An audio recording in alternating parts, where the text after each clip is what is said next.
আপনি কি জানেন আপনার পরিবারের সিএ কিন্তু আপনি। সিএ, হ্যাঁ ঠিকই ধরেছেন, চার্টার্ড অ্যাকাউন্টের কথা বলছি। একজন চার্টার্ড অ্যাকাউন্টের কাজ কি? ব্যালেন্স শিট মেইনটেইন করা, করে সেটাকে অডিট করা, এটসেট্রা। তো ঠিক সেই রকম আপনি যদি আপনার ফিনান্স প্ল্যানিংটা না করেন, মানে ব্যালেন্স না করেন, তাহলে কি করতে হবে? আপনাকে ট্যাক্স পে করতে হবে।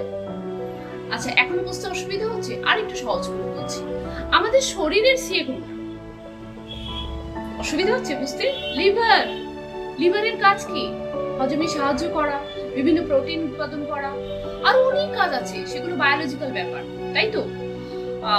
যেগুলো এক্সট্রা খাবার হয় সেগুলোকে বাদ দেওয়া, অনেক রকম, যেগুলো আপনারা জানেন।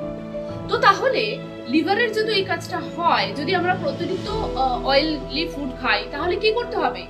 এর যে পেটা, ট্যাক্সটা, সেটা আমাদেরকে করতে হবে, মানে বিভিন্ন রকম রোগের শরণাপন্ন হতে হবে, তখন আমাদেরকে ওষুধ খেতে হবে, মেডিসিন নিতে হবে। ঠিক সেই রকম আপনার পরিবারের ফিনান্সের ব্যালেন্স শিটটা যদি আপনি ঠিকঠাক করে মেইনটেইন না করেন, তাহলে সেখানেও আপনাকে ট্যাক্স পে করতে হবে। এবং সেটা প্রতি বছর, কিন্তু যেরকম আইটিআর ফাইল করা হয়, প্রতি বছর আপনাকে ব্যালেন্স শিট মেইনটেইন করতে হবে।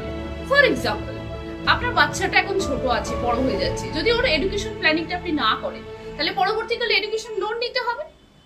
আপনার রিটায়ারমেন্টটা, আগে অল্প ইনকাম ছিল, অল্প কিছু করেছেন কিন্তু ভুলে গেছেন, কিন্তু এখন আপনার ইনকাম বেড়েছে, তাহলে আপনার যে গ্যাপ কর্পাস আছে ইনকাম রিটায়ারমেন্টের জন্য, তাহলে সেটা আপনাকে মেইনটেইন করতে হবে। না হলে আপনাকে পরবর্তীকালে কি করতে হবে? স্যাক্রিফাইস করে নিতে হবে। যদি কোনো ডিজিজ আছে, তাহলে কি করতে হবে? তখন মনে হবে আমি গভর্নমেন্ট হসপিটালে যাই, যেখানে খরচা কম আছে। আরো আরেকবার মনে করি দিই, যদি মেডিক্লেমটাও না করেন, তাহলে কি হবে? মেডিক্লেম যদি না করেন, সব থেকে বড় সমস্যা, যেটা আমরা কোভিড এর সময় জেনেছি, বা যে কোনো সময়তেই আমরা দেখতে পাই, যে তখন সমস্ত সেভিংস যেটা করেছি, সেটা এক ঝটকায় আমাদের বেরিয়ে চলে যায়, রাইট? কেন কি? আমরা ব্যালেন্স শিটটা মেনটেন করি না, অডিট করি না।